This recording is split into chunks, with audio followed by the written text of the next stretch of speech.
I'm here. Thanks for waiting.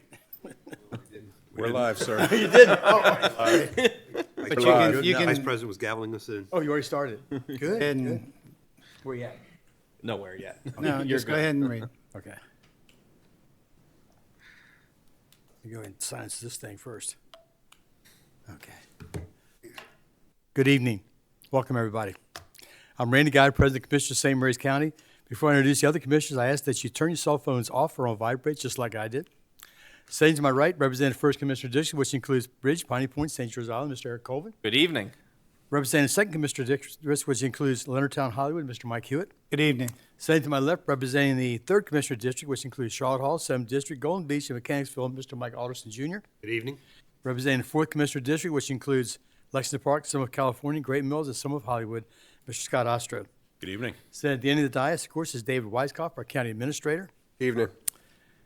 Jenna Guzman, our Communications Director, is sitting at the table to my right. Good evening. Sharon Ferris, our timekeeper for this evening, is sitting in the front row. So pay attention. Amy Carter and Andrew Beckman, our video producer staff, is behind the glass. Ms. Guzman will now provide a format for tonight's forum. Thank you, Commissioner. You guys, Jenna. Good evening. Here are the guidelines for tonight's public forum. All speakers who wish to address the commissioners are asked to please fill in the sign-up sheet that is located out in the lobby. All speakers are allotted 3 minutes to address the commissioners. At the end of the 3 minutes, I will let you know that your time has expired. We ask that you please respect the 3-minute time limit in order to give all those who wish to participate the opportunity to be heard. Tonight's public forum is being televised live on St. Mary's County Government TV, Channel 95, and also streamed to our YouTube channel. I'm not seeing it streaming right now, Jenna, just so you know. Thank you. It's critical that you speak directly into the microphone so that we can capture the audio so those watching at home can hear you. This forum will re-air on Channel 95 this Saturday at 9 and on Sunday at 8 p.m. and will remain on our YouTube channel, once it's there, for on-demand viewing. We will now begin accepting comments from those who have signed up to speak. Our first speaker tonight is Chelsea Dorn. If you could please start by stating your name and address for the record. Hello.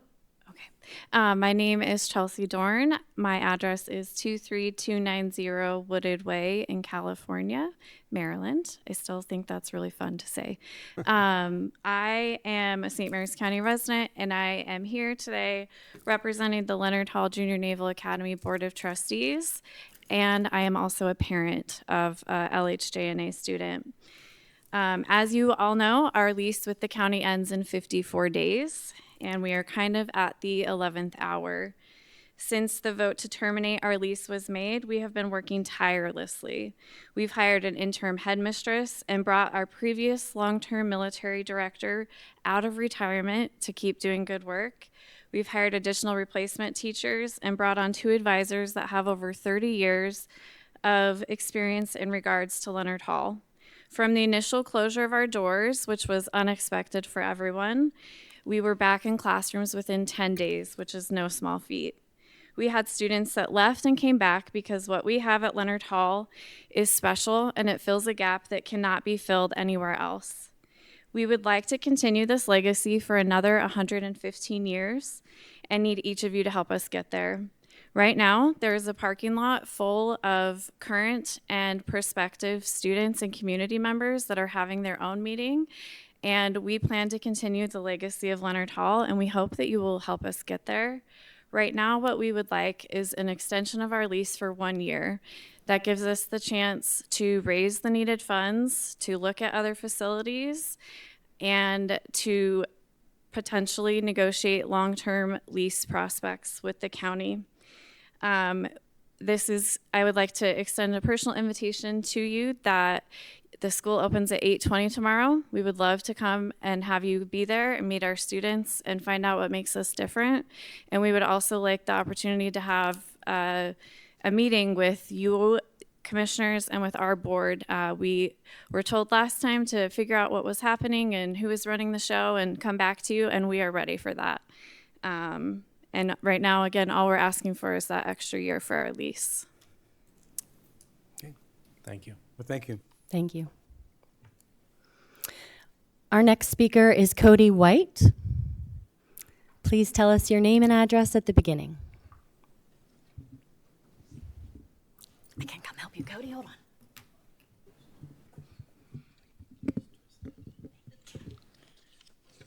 Good evening. My name is Cody White. I am 12 years old and I live at 41151 Glenwood Lane in Mechanicsville. Last year, I attended the public budget hearing at Chaptacon High School to support the library when they requested a budget increase. Thank you for approving the request. The budget increase had significant impact. The library launched a mobile library and other programs, and the Seeds program allowed my mom to get free seeds for her garden. This evening, I'm here to request and ask for your attention to the North St. Mary's residents.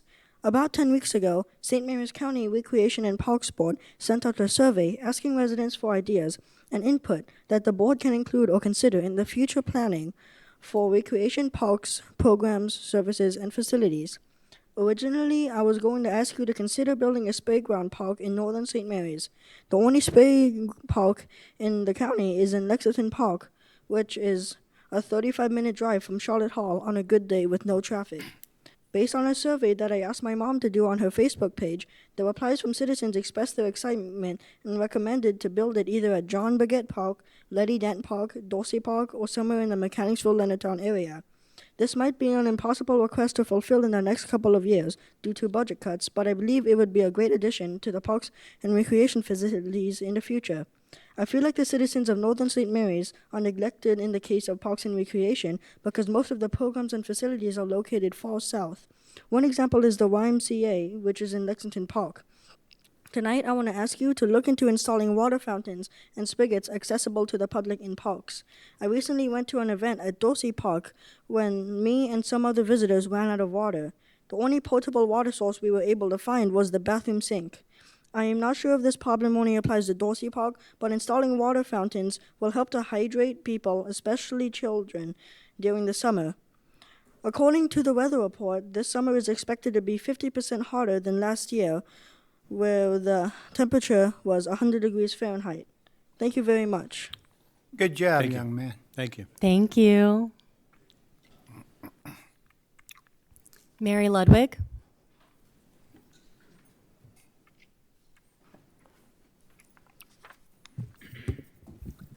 Mary Ludwig. I live in Clarks Rest, Leonardtown, Maryland. Thank you for having an open forum. We always enjoy it. Larry and I spent this morning watching the planning committee from the night before. It was very interesting. The Shaw Building expansion is wonderful, but the traffic needs attention. They brought it up over and over again, and the gentleman that represented the state highway were saying, we don't have a problem, it will work. You can put 2 cars in the crossover lane because you don't have anything bigger than cars going to the Shaw Center. And that's not true. St. Mary's runs a bus there.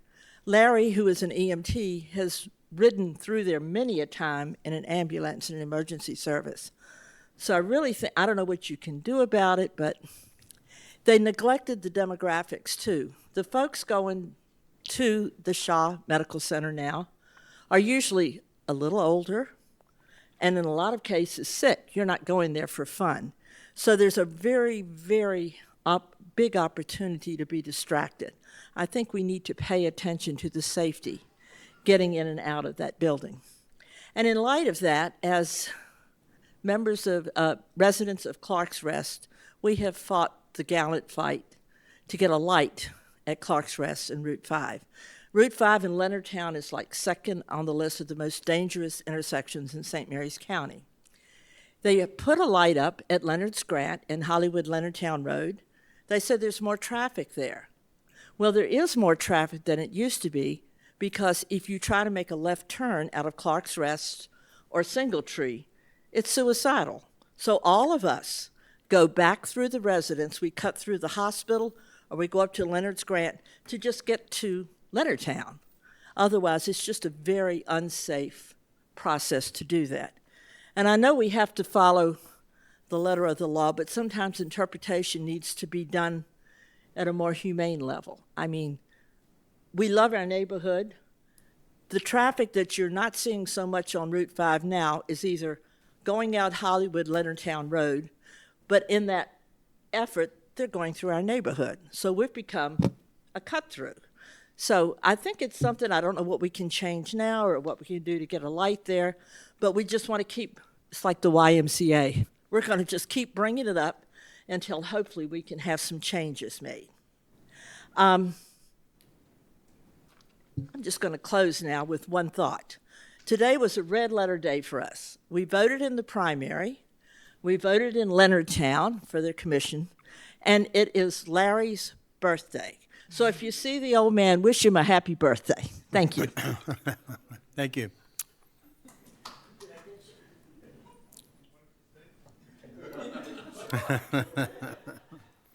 John Weiner.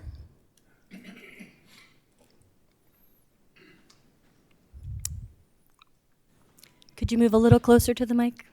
Thank you. Good evening. My name is John Weiner. My address is Box 1822, California, Maryland. My paternal grandparents left their home in Lithuania in 1900 and boarded a ship headed toward the United States. They ended up in St. Mary's County in a small village called St. Inigos. They came to the U.S. to find a better place, a better way of life, and a place where they could practice their religion. This month, their great-great-granddaughter graduates from Leonardtown High School.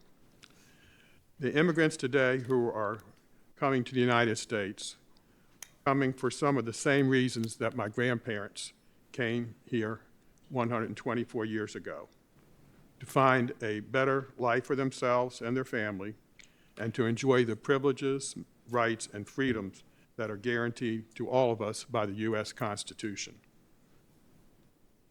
There are some politicians today who demonize immigrants and call them names for their own political gain. They like to highlight criminal acts by immigrants while ignoring the fact that the crime rate for immigrants is much lower than that of native-born Americans. While immigrants present themselves at a U.S. port of entry asking for asylum, they are entitled by law to a hearing before a judge to establish their claim. They have broken no laws and do not deserve to have their children taken from their arms and locked up in confinement. Many of these innocent children have been emotionally scarred for life. There are 250 of these children who 5 years later have never been reunited with their parents. There's one candidate who has said that he will reinstitute the policy of separating children from their parents. They seek to enter the U.S., even when they come in legally. Immigrants have made tremendous contributions to many fields in our country and in our county. While many American doctors do not wish to come to a rural county such as St. Mary's to practice medicine, many immigrant physicians have come to St. Mary's to fill many much-needed medical specialties. When raising our 3 children 45 years ago, the only 2 pediatricians we had practicing in this county were Asian immigrants. Last month, when I had a new roof installed on my home, 100% of the laborers for that installation were Hispanic immigrants. We should honor the invaluable Your contributions time has expired. If you could wrap up. made by immigrants in many areas to our community and to our country, and oppose any attempts by certain politicians to demonize immigrants. I wish to thank the County Commissioners for the opportunity to speak to you this evening. Thank you, you. sir. Thank you. Before moving on, I just want to make sure, because this one was crossed out, Michelle Dowleen.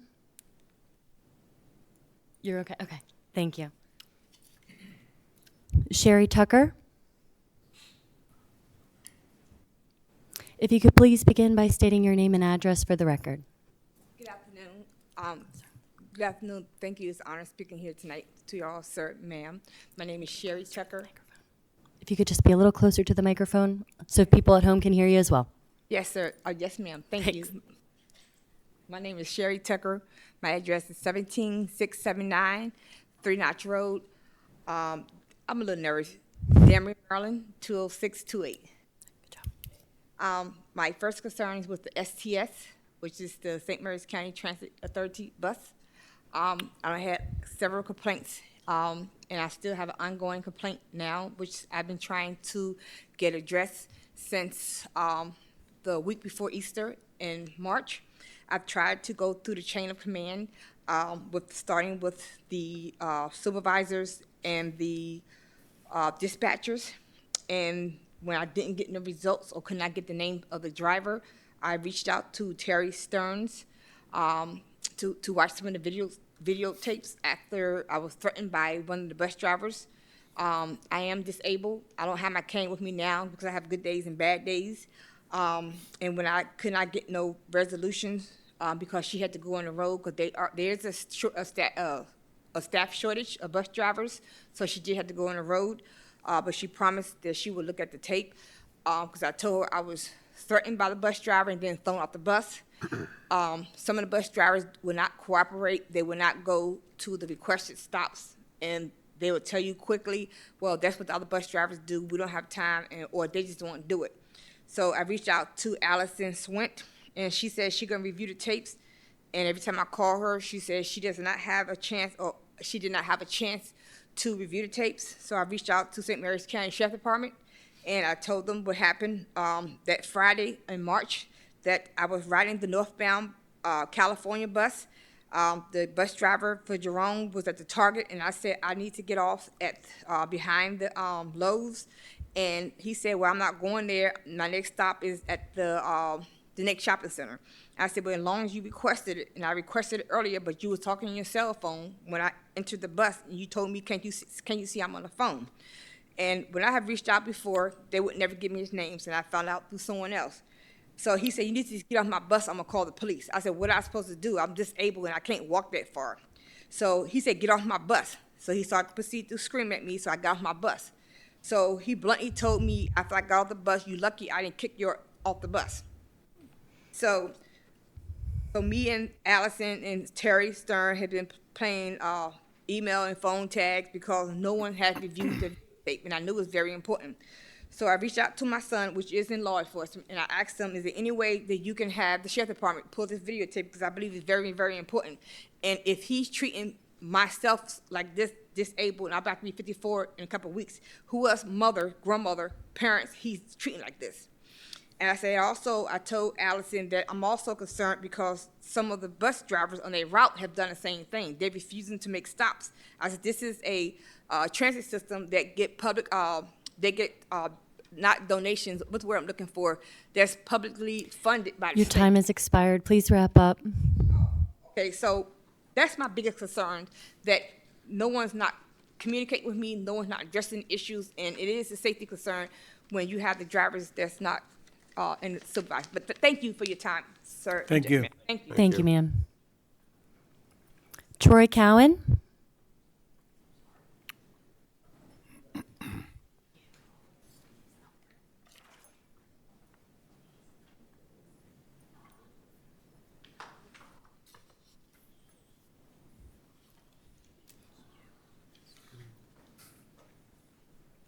Troy Cowan, 2111 South Essex, the old man of Lexington Park. I think the young man who's going to follow me is going to be much more important than I just want to quickly say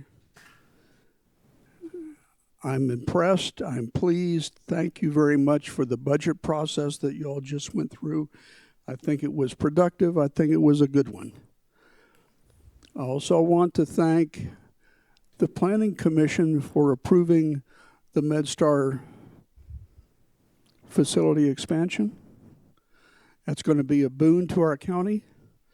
I think that, coupled with the apartment complexes that are on the books in planning, are going to tax the infrastructure of the county, but we have time to plan for it now. So I would highly encourage that.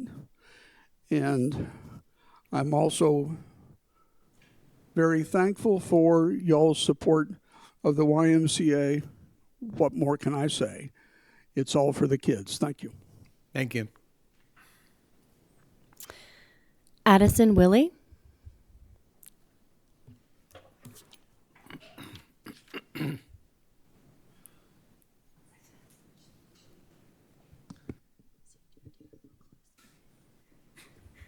My name's Addison Willie. I live at 18470 Matthews Drive. I stand in front of you today not to ask about a pool, but that would be great. But to talk to you about something that I did. On March 20th, 2018, my sister was shot at Great Mills. On March 20th, 2024, I organized a walkout to get the attention school safety needs at schools. Some of the things I and my peers came up with were more security and more training for our security guards and a weapons detection system. According to the Maryland.gov website, as of June 1st, 2024, security guards applicants are required to complete a minimum of 12 hours of basic training. This is just a minimum, but by providing them with more training and resources, it will give them more knowledge of what to do in situations they are presented with. By having more security guards in our schools, it'll create an environment where students are deterred from engaging in acts of violence. A study by the National Center of Education Statistics show that schools with more security staff have fewer instances of crime. Many schools across America have also installed metal detectors into their schools, which was tried at Great Mills. They're spending the money to ease some of the concerns and fortify their buildings. I started a petition to improve school safety and to get my peers' voices involved. As of right now, there are 241 signatures.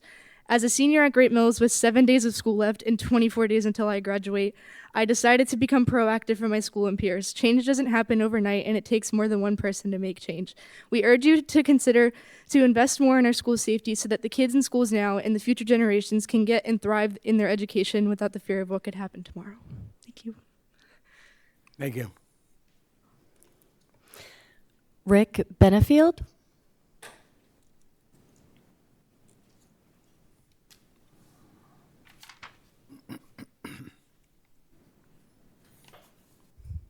Good evening, Commissioners. Thank you. Rick Benefield, Hollywood, Maryland. I guess firstly, I'll read like most of the others. I commend these young people for coming up and coming out tonight.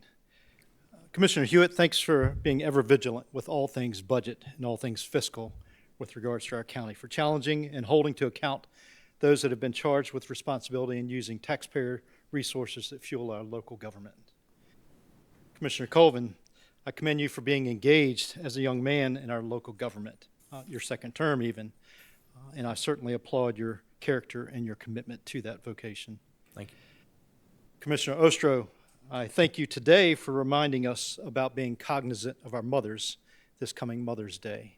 We all ought to do that, and it is certainly vital in all of our lives. Commissioner Alderson, I commend you and congratulate you and your son on his upcoming graduation. That's an awesome thing for you and your wife to be proud of and to celebrate. Commissioner Guy, thank you for your leadership of our Commissioner Board. I appreciate that, especially seeking to engage our state delegation more intentionally. And also, just a personal note, thanks for the updates regarding Theo. I have prayed and will continue to pray for his continued growth and recovery. Thank you. And also, countywide, some staff I'd like to acknowledge. Chief Financial Officer Jeanette Cudmore, Deputy County Attorney John Hauser, County Administrator David Weiskopf, and Department of Public Works and Transportation Director Jim Gotch. They all have been great communicators, at least with me as the public in recent weeks. I appreciate the feedback I've gotten from them on many different issues. I know this typically isn't a dialogue, but I would like to ask if you had received and been able to read my comments regarding the fiscal year 25 budget. Yes, we have. Yes. Okay, so I won't delineate any of those in this time tonight, but I would ask a few things in general, and also so that the public hears it, some things regarding the 2025 budget. There's a proposed increase in county employee compensation. I know that's a difficult political thing to maneuver, but the data that I produced for you shows that our county employees are compensated with regards to our neighboring counties at about an 11% greater compensation than those neighboring counties.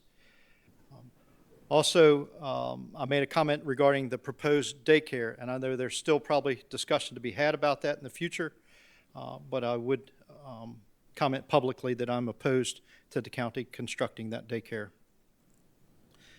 I had been in communication with the state delegation, specifically Todd Morgan, about an issue that would help with our revenue for the county. And that sounds like something that needs more attention, and I know that a couple of you have been engaged with him with regards to that. Your time has expired. If you could wrap up. Discussion in the future so that we can help our county with its revenue and resources that we are due because of the taxes that we pay. I will also encourage you to get behind land use and growth management with regards to our comprehensive zoning ordinance, a comprehensive plan, comprehensive zoning ordinance, so that we get that completed soon. We're 4 years behind by state mandate. COVID is no longer an excuse. Thank you for the time. Thank you, sir. Sure. Thank you. The birthday boy himself, Mr. Larry Ludwig.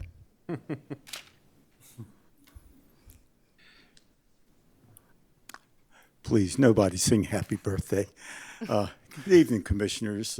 First of all, I want to thank you all for your service. It's much appreciated. You guys get beat up occasionally on things, so we appreciate your time. My name's Lawrence Ludwig. I'm at 23356 Marview Court in Leonardtown. I want to talk about quality of life and for some aspects in the county. The first one I want to talk about is the grow plant. That has changed the pastoral character of Able forever. The building down there looks like an industrial plant, and neighbors are now forced to deal with the smell of marijuana and the noise from the air handlers, and their quality of life has changed forever. I know you all have thought and talked quite a bit about that, but I just want to let you know that there are other people thinking about it too. Second point I want to make is concerning the Katzenberger property, where the neighbor built a retaining wall, which is actually not a retaining wall, but a dam. And it is backing water up. It will cause the drowning of trees on the Katzenberger's property and possibly even fail the septic system, depending on where it is. I believe mistakes occurred when the Lugham employees made decisions outside their scope. Lugham employees, they're good people, they work hard, but they're not civil engineers, they're planners. The appeals board felt that they couldn't step outside their charter. So because of all these things, their quality of life is changed forever. And I also want to talk about the expansion of the Bean Building. We need doctors down here. We need to be able to bring more doctors in the area because we are an area that is in need of better medical care. But when you think about almost doubling the size of the building, the traffic is going to almost double also. And on 235, I've ridden and driven an ambulance and a chase vehicle on that road, lights and sirens, and people are passing us. So when I sit at that intersection and I want to make a left-hand turn, you can see traffic coming down. It's a long line of sight. However, sometimes you may not judge well how fast those cars are coming at you. So I think even though the appeals board felt like they did not have anything in their charter to really make a good decision concerning that intersection, I think it's something where we need to think more about the people pulling out of that road and the dangers that are going to be involved. Surely accidents Your time's expired. will grow. Wow, do I take? Okay, well, that's all I need to say, and thank you very much. And happy birthday. Happy birthday. Luca Price. If you could please start with stating your name and address for the record.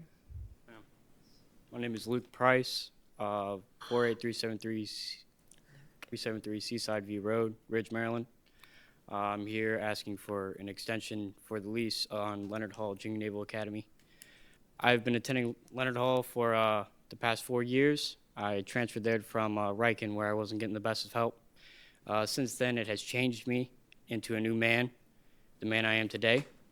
If it weren't for them, I wouldn't be standing here looking swell, if I might add. I was the battalion commander, top student for the past 2 years. I've recently just handed my position off to the next leadership, and it's hard to do, but I led that school. I've led so many kids. Those kids have done fantastic, and I don't think any of those kids would be where they are today without Leonard Hall. Leonard Hall has done so much for me. I lost my dad back in 2019, and it's taught me a great deal that I think I wouldn't have learned since my dad had passed. Taught me how to shave, how to dress, how to act, held me accountable for my actions. It's just something I feel like has been here for a very long time, and so many kids have benefited from it through the years, and so many kids will continue to benefit from it, and we would like to continue to do it here. Thank you. Thank you. Thank you. Sharon, has anyone else signed up to speak?